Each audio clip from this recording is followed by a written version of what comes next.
Hello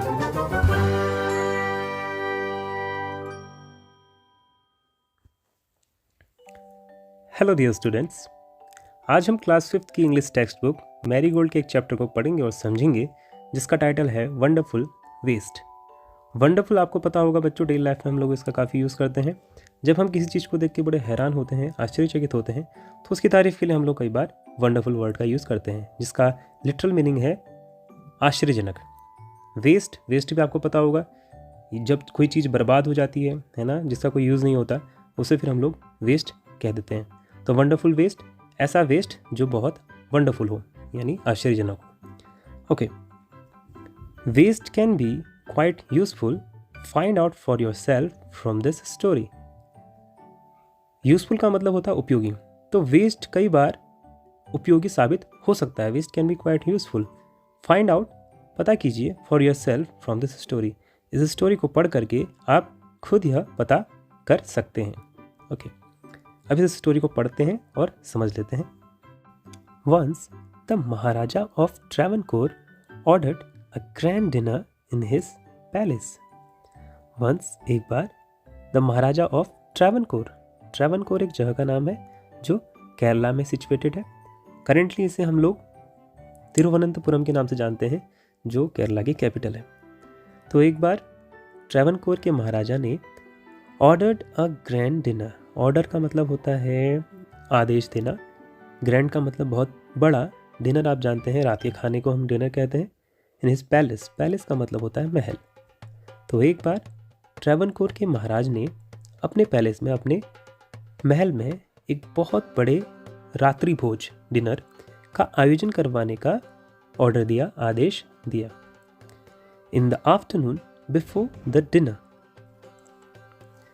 afternoon के समय, dinner से पहले, बिफोर मतलब पहले, the Maharaja entered the kitchen, Maharaja ने किचन में एंटर किया। एंटर का मतलब प्रवेश किया, किचन का मतलब आप जानते हैं जहाँ खाना बनाते हैं। टू सर्वे, सर्वे का मतलब निरीक्षण करना।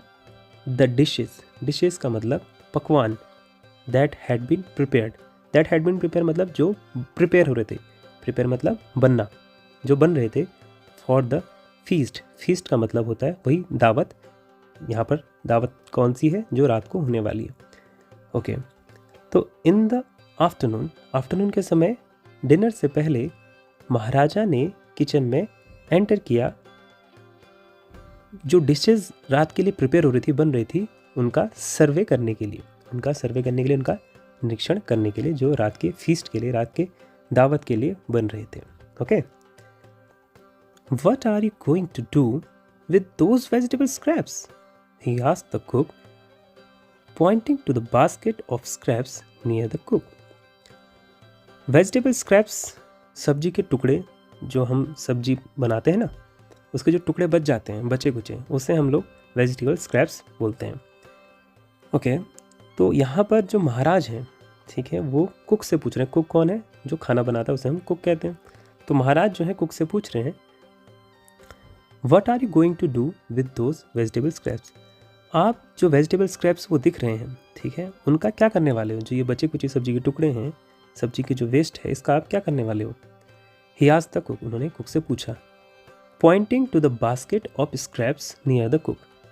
Pointing का मतलब पॉइंट करते हुए, पॉइंट मतलब इशारा करते हुए।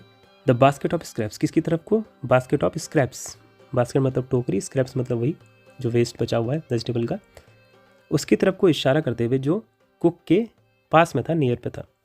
तो यहाँ पर जो महाराज हैं वो कुक से पूछते हैं, जो स्क्रैप्स की बास्केट है उसकी तरफ को पॉइंट करते हुए, कि आप इन वेजिटेबल स्क्रैप्स का, इन बचे कुचे सब्जी के टुकड़ों का क्या करने वाले हो? The cook replied, they are waste, we will throw them away. तो इसके रिप्लाई में कुक ने बोला, the cook replied, they are waste, ये सब वेस्ट है। We will throw them away, throw मतलब फेंक देना, थ्रो देम अवे, हम इसे फेंक देंगे। ये सब वेस्ट है, इन्हें हम फेंक देंगे। Okay, you can not waste all these bits and pieces of vegetables, find a way to use them. The Maharaja commanded sternly and walked away. You can not waste, तुम वेस्ट नहीं कर सकते, all these bits and pieces of vegetables. Bits and pieces of vegetables का मतलब वही जो सब्जी के बचे कुचे टुकड़े हैं। तो महाराजा कह रहे हैं कि you can not waste all this bits and pieces of vegetables. आप ये जो टुकड़े हैं सब्जी के बचे कुचे, इनको आप वेस्ट नहीं कर सकते। फाइंड अ वे, एक कोई रास्ता खोजिए, टू यूज़ देम, ठीक है, तो कोई रास्ता खोजिए इनको यूज़ करने के लिए। The Maharaja commanded sternly and walked away. Sternly का मतलब बहुत कठोरता से, है ना। तो महाराजा ने ये बहुत कठोरता से कहा, कमांड किया, और वॉकड अवे, वहाँ से चले गए।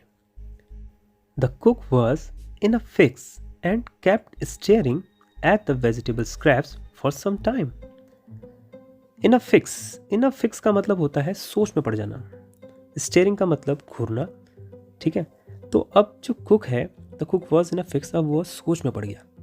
And kept staring at the vegetable scraps for some time, और सम टाइम, कुछ देर के लिए, वेजिटेबल स्क्रैप जो सब्जी के बचे कुछ टुकड़े थे, वेस्ट था, उसको घूरने लगा। अब उसे समझ में नहीं आया कि वो क्या करे।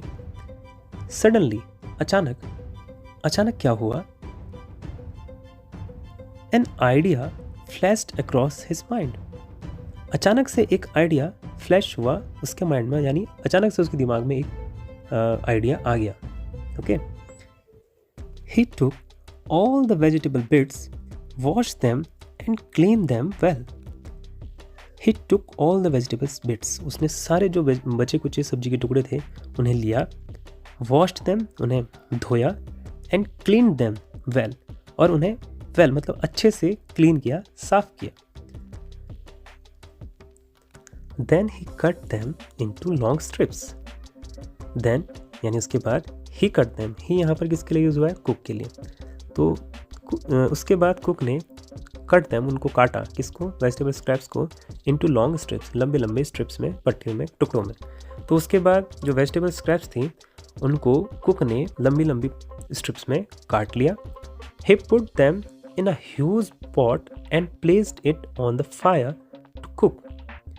ही पुट देम, उसके बाद उसने जो वेजिटेबल के टुकड़े थे उनको एक ह्यूज पॉट में, ह्यूज मतलब बहुत बड़ा, पॉट मतलब बर्तन, उसमें बर्तन में रखा, and placed it on the fire to cook, और उस बर्तन को फायर में यानी आग में रख दिया, प्लेस कर दिया, कुक होने के लिए, पकने के लिए, ठीक है। Next, he ground some fresh coconut, green chillies and garlic together. उसके बाद ही ग्राउंड यहाँ पर ग्राइंड की सेकंड फॉर्म है, जिसका मतलब होता है पीसना। तो उसके बाद उसने पीसा सम फ्रेश कोकोनट, ताज़ा कोकोनट यानी नारियल। उसके बाद कुक ने ताज़ा कोकोनट को, ताज़ा नारियल को पीसा, ग्रीन चिलीज़ को पीसा, ग्रीन चिलीज़, हरी मिर्च, एंड गार्लिक का मतलब होता है लहसुन, टुगेदर। तो उसके बाद टुगेदर मतलब साथ साथ। तो उसके बाद उसने फ्रेश कोकोनट, ताज़ा नारियल, ग्रीन चिलीज़, हरी मिर्चें और गार्लिक को यानी लहसुन को एक साथ पीसा, ग्राइंड किया। He added this paste and some salt to the cooking vegetables. उसके बाद he added this paste, cook ने इस पेस्ट को, जो उसने पेस्ट भी बनाया था ना ग्राइंड करके, उस पेस्ट को और एंड सम सॉल्ट, और थोड़ा सा नमक मिलाया, किसमें? टू द कुकिंग वेजिटेबल, जो पॉट उसने फायर पे रखा था ना पकने के लिए, उसमें उसने फिर ये पेस्ट मिला दिया और थोड़ा सा सॉल्ट मिला दिया, ठीक है। A tempting smell started coming from the pot. Tempting का मतलब होता है बहुत लुभावनी, स्मेल का मतलब आप जानते हैं महक, है ना।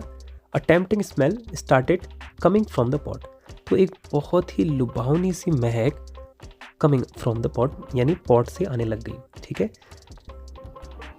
Now he whipped some curd and added it to the curry. whipped का मतलब होता है फेंटना। तो अब नाउ ही whipped, कुक ने some curd यानी कुछ दही को whipped किया, फेंटा, and added it to the curry, तो जो वो करी बन रही थी ना वेजिटेबल स्क्रैप्स की पॉट में, उसमें थोड़ा सा दही को फेंट करके डाल दिया, okay. He also poured a few spoonfuls of coconut oil and decorated the dish with curry leaves.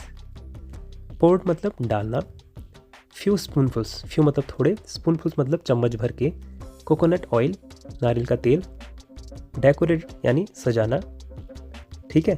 तो उसके बाद उसने क्या किया, he also poured some spoonfuls of coconut oil. उसने उस जो करी बन रही थी उसमें कुछ स्पूनफुल्स, चम्मच भर के नारियल के तेल को डाला, पोर्ट किया, एंड उसके बाद डेकोरेट किया उस डिश को करी लीव्स से, ठीक है, करी की जो पत्तियां होती है उससे उसको डेकोरेट किया। Lo and behold the new dish was ready. Lo and behold हम यूज़ करते हैं जब हम कहते हैं अरे देखो, the new dish was ready, नई डिश बनकर तैयार हो गई है। The cook serve this new dish to the guests that evening. तो उस शाम, दैट इवनिंग, कुक ने, द कुक सर्व यानी परोसा, दिस न्यू डिश, इस नई डिश को, टू द गेस्ट्स, तो जितने भी वहाँ पे मेहमान आए थे उस शाम को कुक ने ये जो नई डिश बनाई थी उसको परोस दिया। Everyone was eager to know the name of the new dish. Everyone मतलब हर कोई, was eager, eager मतलब बहुत उत्सुक था, to know the name of the new dish, यह जानने के लिए कि जो नई डिश है उसका नेम क्या है। The cook thought and thought, तो जो कुक है उसने thought मतलब सोचा और सोचा, बहुत सोचा। Then a name came to his mind, then उसके बाद एक नेम, एक नया नाम उसके माइंड में आया। He named it Avial, तो उसने उस डिश का नाम क्या रखा, Avial. Avial became famous all over Kerala and is now one of the dishes in a traditional Kerala feast. Avial became famous all over Kerala. अब जो Avial है यह पूरे केरला में फेमस हो गया, लोकप्रिय हो गया, and is now one of the dishes in a traditional Kerala feast. Traditional मतलब पारंपरिक, ठीक है, फीस्ट मतलब आप जानते हैं भोज। तो अब जो ये एवियल है यह केरला में इतना फेमस हो गया है कि यह किसी भी पारंपरिक भोज में, यानी जब भी कोई ऐसा बड़ा फंक्शन होता है तो उसमें यह एक डिश के रूप में परोसा जाता है। And imagine it all came from a basket of waste. And imagine यानी इमेजिन मतलब कल्पना करो, it all came from a basket of waste, ये कल्पना करो कि ये सब कहाँ से आया था, ये एक वेस्ट यानी जो बर्बाद सामान था उसकी बास्केट से आया था, उसकी टोकरी से आया था। ओके, आई होप आपको ये चैप्टर समझ में आ गया होगा। आज की वीडियो में इतना ही। Thank you so much.